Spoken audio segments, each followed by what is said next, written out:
پھر خدا نہ خواستہ اگر کوئی بیمار ہو جاتا ہے تو 120 کلومیٹر دور عمر کوٹ ایک علاقہ ہے جس میں عطائی ڈاکٹرز ہیں،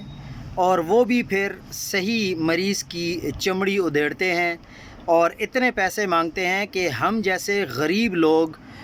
بالکل بھی ان کا بل بھرنے کو ہمارا دل تو نہیں کرتا، لیکن ہماری مجبوری ہوتی ہے، پھر ہمیں پیسے بھی دینے پڑتے ہیں، کبھی ایک سے پکڑتے ہیں کبھی دوسرے سے پکڑتے ہیں، لوگ ایک دوسرے کی ہلکی پھلکی مدد کرتے رہتے ہیں۔ لیکن جو مین مسئلہ ہے وہ پانی کا ہے۔ اب پانی تو انسان کی بنیادی ضرورت ہے، لیکن اگر آپ کو پانی پینے کے لیے بھی میسر نہ ہو تو پھر بلاول بھٹو زرداری صاحب اور مراد علی شاہ صاحب بھڑکیں اتنی مارتے ہیں کہ ہمیں سمجھ نہیں آتی کہ یہ کہتے ہیں کہ ہم نے سندھ میں اتنے ترقیاتی کام کر لیے ہیں کہ لوگ پرسکون ہیں۔ ہم آپ سے اور بڑی ڈیمانڈ تو نہیں کر رہے،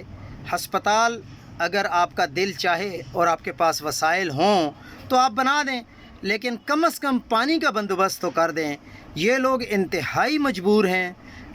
مجبور ہیں اور یقین مانیں یہ بھائی مجھے بات بتاتے رو بھی رہے تھے کہ اب ہم کیا کریں، کس طرف جائیں۔ اور یہ جو انہوں نے اپنا علاقہ بتایا ہے وہ کہہ رہے ہیں کہ مجھے اپنے ایم این اے کا نام تو نہیں پتہ، لیکن ہم ووٹ دیتے ہیں جب تو ہمارے علاقے میں پی ٹی آئی کا جو امیدوار ہے اس کا نام ارباب غلام رحیم ہے۔ تو اس سے آپ لوگوں کو بھی اندازہ ہو جائے گا کہ یہ ایگزیکٹلی کون سی جگہ بنتی ہے اور اس وقت وہاں پر کون ایم این اے ہے اور کون ایم پی اے ہے۔ اور اگر وہاں پر کوئی بندہ آواز اٹھانے کی کوشش کرتا ہے تو پولیس کے ذریعے اسے تنگ کیا جاتا ہے،